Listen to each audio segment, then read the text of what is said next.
Students, कैसे हो। आज अपन अपना जो पहला चैप्टर चल रहा है आवेश एवं विद्युत चक्र। इस आवेश और विद्युत चक्र के अपन यहाँ पर सबसे पहले आवेश के बारे में अपन बात कर चुके। व्हाट इज चार्ज, आवेश की परिभाषा अपन ने देखी। इसके बाद में आवेश की प्रकृति के बारे में अपन ने अध्ययन कर दिया कि what is the nature of charge. आवेश की प्रकृति अपन ने पढ़ ली। यहाँ पर आवेश की प्रकृति पढ़ने के बाद में अपन ने बात कर ली आवेशन की विधियों की। आवेशन की 3 प्रकार की अपन ने विधियां थी, जिनमें 2 विधियां अपन पढ़ चुके। नंबर 1 था हमारे पास में घर्षण द्वारा आवेशन, और नंबर 2 अपन ने विधि जो देखी वो सेकंड हमारे पास में मेथड था कॉन्टैक्ट, चार्जिंग बाय कॉन्टैक्ट, संपर्क द्वारा आवेशन। ये अपन ने यहाँ तक 2 लेक्चर के अंदर अपन पढ़ चुके। संपर्क द्वारा आवेशन विधि अपन पढ़ लिए, घर्षण द्वारा आवेशन अब पढ़ चुके अपन। अब अपन आवेश की नई विधि की अपन यहाँ पर बात करेंगे। हमारे पास में आवेश की जो तीसरी विधि है हमारे पास में, थर्ड मेथड ऑफ चार्ज, वो है आपके पास में प्रेरण द्वारा आवेशन। नेक्स्ट मेथड जो है आवेश का वो है आपके पास में प्रेरण द्वारा आवेशन। आज का जो लेक्चर है आपके पास में, इस आज के लेक्चर में अपन बात करेंगे प्रेरण द्वारा आवेशन, चार्जिंग बाय इंडक्शन जिसको अपन कहेंगे, उसके बारे में अपन आज यहाँ पर डीपली अध्ययन करते हैं। अपन क्या होता है प्रेरण द्वारा आवेशन, किसी भी वस्तु को प्रेरण विधि द्वारा अपन किस प्रकार से आवेशित कर सकते हैं अपन, इसके बारे में आज अपन यहाँ पर अध्ययन करना चाह रहे हैं। देखते हैं अपन क्या होता है प्रेरण द्वारा आवेशन। यदि ये हमारे पास में एक निरावेशित गोला है आपका, ये हमारे पास में एक आवेशित गोला है आपका। इस आवेशित गोले को अंदर से अपन ने एक समान रूप से आवेशित कर दिया अपन ने।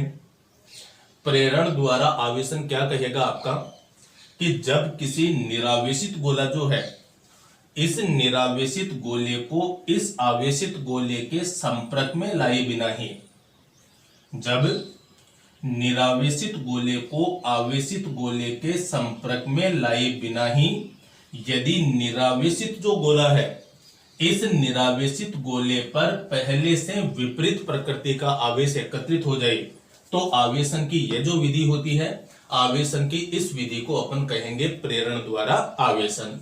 जब किसी निरावेशित गोले को आवेशित गोले के संपर्क में लाए बिना ही आवेशित निरावेशित गोले पर पहले से विपरीत प्रकृति का आवेश एकत्रित हो जाए, तो यह निरावेशित गोला है, यह आवेशित गोला है।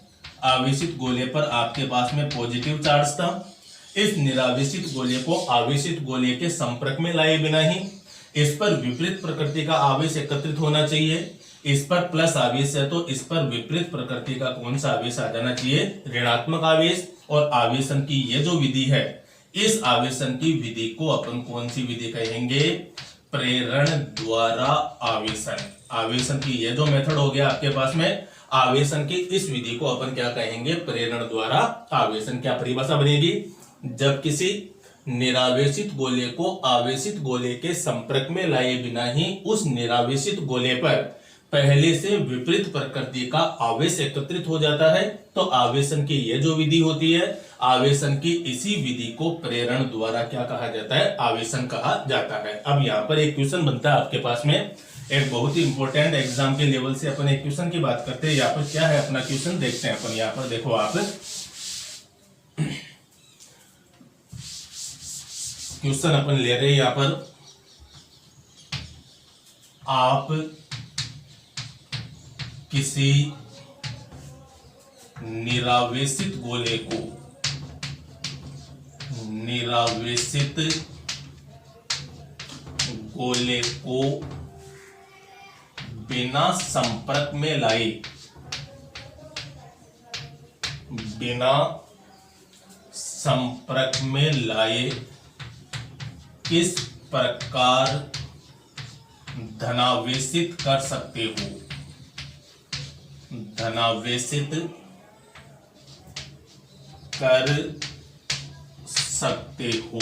समझाइए, एक्सप्लेन आपको करना है इसका, समझाइए। क्या दे रखा है, क्वेश्चन आपको दे रखा है, आप किसी निरावेशित गोले को बिना संपर्क में किस प्रकार धनावेशित कर सकते हैं, समझाइए। आपको एक निरावेशित गोला लेना है। उस निरावेशित गोला जो है आपका, उस निरावेशित गोले को बिना किसी आवेशित गोले के संपर्क में लाए ही उस निरावेशित गोले पर आपको कौन सा आवेश लाना है, यहाँ पर धनावेश लाना है। आपको किस प्रकार से अपन ला सकते हैं, देखते हैं। इधर आप, ये मेरे पास में एक निरावेशित गोला है। फर्स्ट स्टेप अपन लेते हैं इसकी। ये अपना एक निरावेशित गोला है। अपन को क्वेश्चन के अकॉर्डिंग आपको दे रखा है कि इस गोले पर आपको कौन सा आवेश लाना है, धनावेश लाना है, जबकि इसको बिना किसी आवेशित गोले के संपर्क में ही ये चीजें आपको यहाँ पर धनावेश प्रोवाइड करवाना है। यहाँ पर कैसे करोगे, ये एक निरावेशित गोला है आपके पास में। इस निरावेशित गोले पर यहाँ पर इसके संपर्क कुछ दूरी पर एक अपन यहाँ पर चालक छड़ काम में ले लेते हैं। ये जो चालक छड़ है आपके पास में, इस चालक छड़ पर आपके पास में जो आवेश है वो चालक छड़ पर कौन सा आवेश है, ऋणावेश है आपके पास में।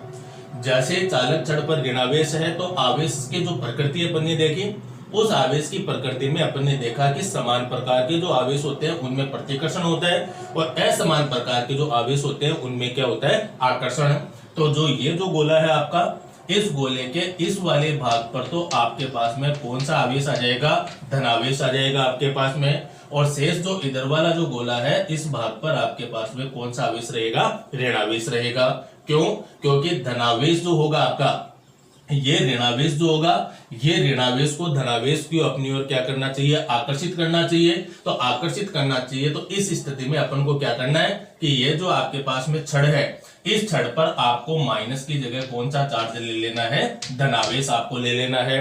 अब धनावेश इस धनावेश को अपनी ओर से क्या करता है, यहाँ से प्रतिकर्षित करता है। तो प्रतिकर्षित तो करना नहीं चाहिए, तो फिर तो यहाँ पर आवेश एकत्रित नहीं होगा। तो इस स्थिति में आपको पुनः कौन सा आवेश लेना है, ऋणावेश। मैंने सिर्फ आपको समझाने के लिए इनके आवेशों की प्रकृति को यहाँ पर चेंज किया है। तो यहाँ पर आप जो आवेश लोगे वो आप कौन सा आवेश ले लोगे, ऋणावेश। अब ऋणावेश धनावेश को अपनी ओर क्या करेगा, आकर्षित। तो गोले के इस भाग पर तो आपके पास में कौन सा आवेश रहेगा, धनावेश रहेगा। और गोले का इधर वाला जो भाग होगा, गोले के इधर वाले भाग पर आपके कौन सा आवेश रहेगा, ऋणावेश। अगली स्थिति में अपन क्या करें, गोले का जो सेकंड इधर वाला जो भाग है, इस भाग को अपन क्या कर देते हैं, यहाँ से भू संपर्कित कर देते हैं अपन। ये गोले के इस भाग को अर्थ बना दिया अपन ने, भू संपर्कित कर दिया।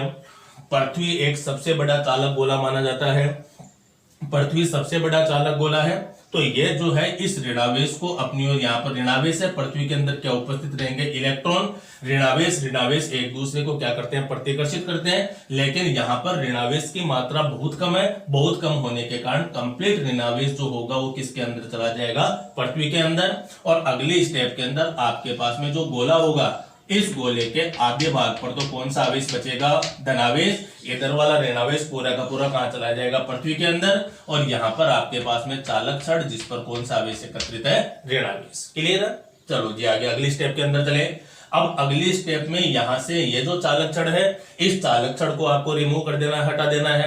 जैसे ही यहां से चालक छड़ को आप रिमूव करोगे, रिमूव करते ही आपके पास में गोले पर जो आवेश है, वो गोले पर इधर वाला जो धनावेश, ये कब तक रहेगा इस भाग पर, जब तक चालक छड़ उपस्थित रहेगी। क्यों, क्योंकि चालक छड़ पर ऋणावेश होगा, ये ऋणावेश इस धनावेश को अपनी ओर क्या करता रहेगा, आकर्षित। तो आधे भाग पर कोई आवेश नहीं रहेगा और आधे भाग पर आपके पास में कौन सा आवेश रहेगा, धनावेश रहेगा। जैसे ही यहां से चालक छड़ को रिमूव करें अपन, रिमूव करते ही संपूर्ण गोले के अंदर आपके पास में कौन सा आवेश एकत्रित हो जाएगा, धनावेश। और अपना क्वेश्चन भी यही है कि किसी निरावेशित गोले को बिना संपर्क में किस प्रकार धनावेशित कर सकते हैं। तो इस पूरी प्रोसेस के अंदर निरावेशित गोला अपन ने लिया, निरावेशित गोले को धनावेशित करने के लिए एक चालक छड़ ले ली।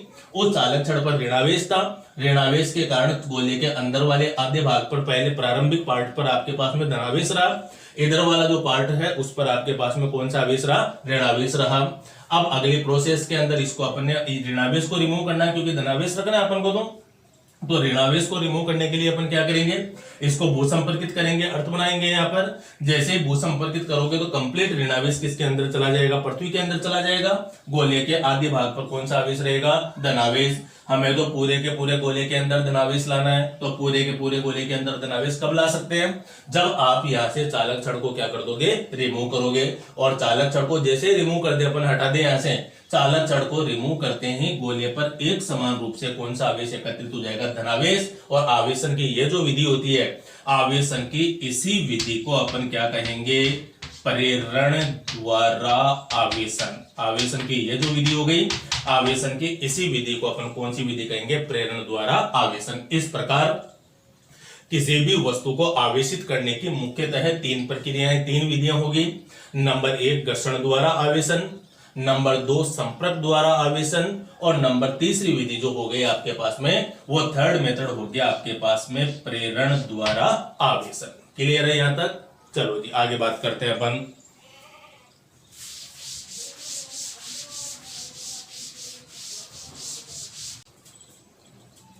नेक्स्ट अपन अगला टॉपिक यहां पर ले रहे हैं अपन, आवेश के मात्रक, यूनिट ऑफ चार्ज।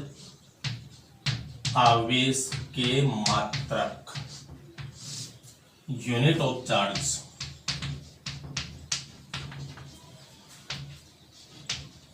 ध्यान में रखना है आपको, आवेश जो है, आवेश एक अदिश राशि होती है। आवेश इज ए स्केलर क्वांटिटी है आपकी।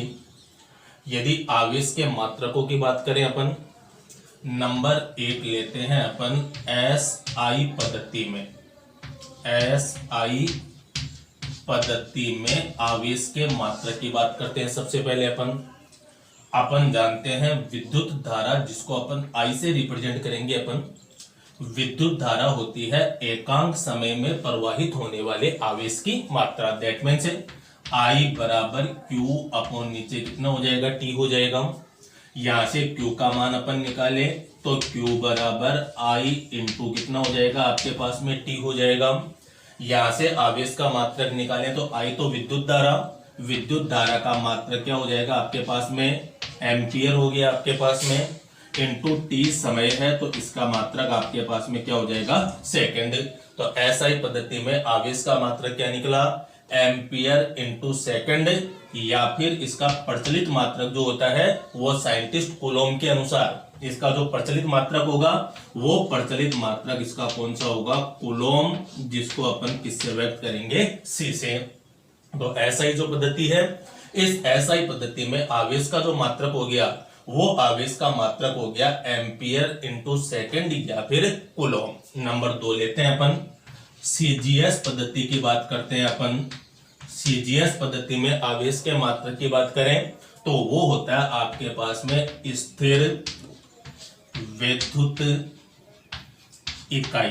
CGS जो पद्धति है आपकी, इस CGS पद्धति में आवेश का जो मात्रक होगा, वो आवेश का मात्रक होगा स्थिर विद्युत इकाई, जिसको इंग्लिश में कहेंगे इलेक्ट्रोस्टैटिक यूनिट।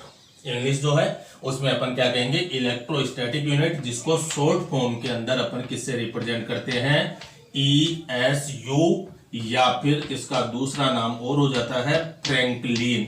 शॉर्ट फॉर्म जो है, इस शॉर्ट फॉर्म में इसको अपन किससे रिप्रेजेंट करेंगे, ESU, या फिर किससे व्यक्त करोगे, फ्रैंकलिन से। CGS पद्धति जो है, इस CGS पद्धति में आवेश का जो मात्रक होगा, वो आवेश का मात्रक होगा आपका स्थिर विद्युत इकाई, जिसको ESU लिख सकते हैं अपन, या फिर इसका वैज्ञानिक बेंजामिन फ्रैंकलिन के अनुसार इसका मात्रक अपन ने क्या कर दिया, Franklin.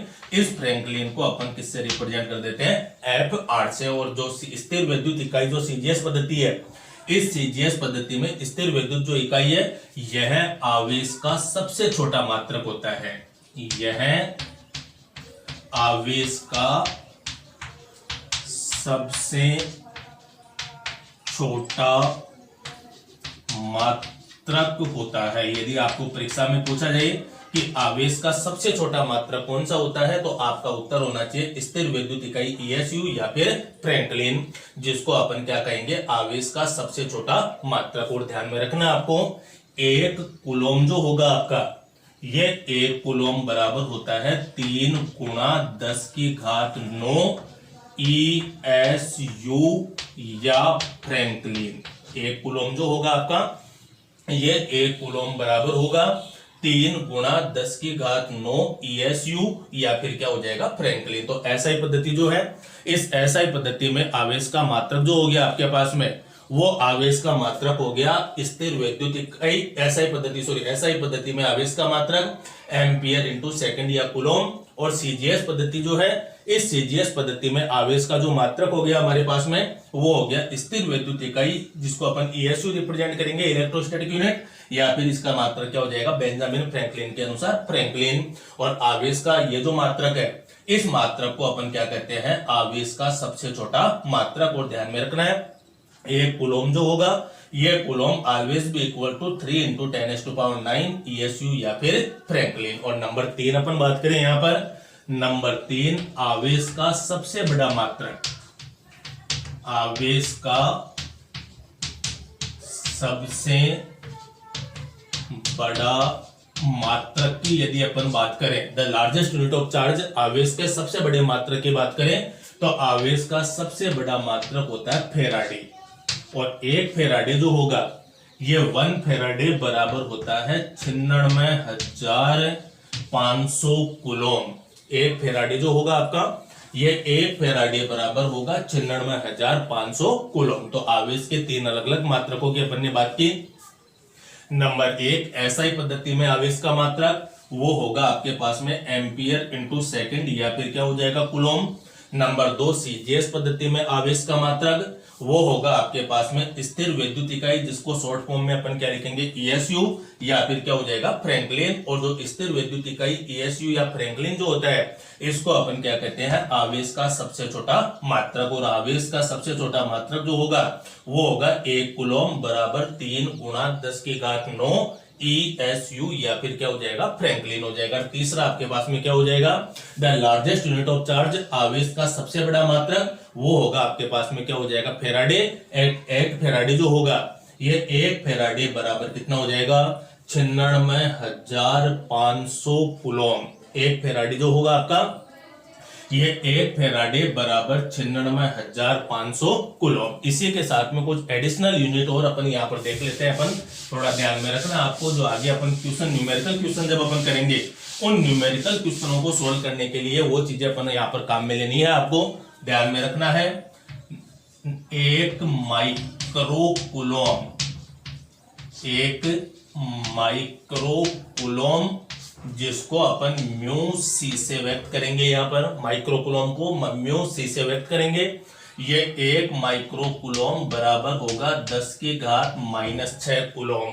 1 micro coulomb equal to 10⁻⁻6 coulomb. Number 2 यहाँ पर देखें अपन, 1 नैनो कूलम, 1 नैनो कूलम, जिसको अपन NC से व्यक्त कर देंगे, यहाँ पर रिप्रेजेंट करेंगे। और ये बराबर होगा 10 की घात -9 कूलम। और नंबर 3 यहाँ पर देखें तो 1 पिको कूलम जो होगा आपके पास में, नंबर 3 1 पिको कूलम, जिसको अपन किससे व्यक्त कर देंगे, PC से, ये बराबर हो जाएगा 10 की घात -12 कूलम। ये तीनों एडिशनल आपके पास में यूनिट और है, इसको और ध्यान में रखना है। 1 माइक्रो कूलम बराबर 10 की घात -6 कूलम, 1 नैनो कूलम बराबर 10 की घात -9 कूलम, एंड 1 पिको कूलम बराबर 10 की घात -12 कूलम। क्लियर है यहाँ तक? चलो।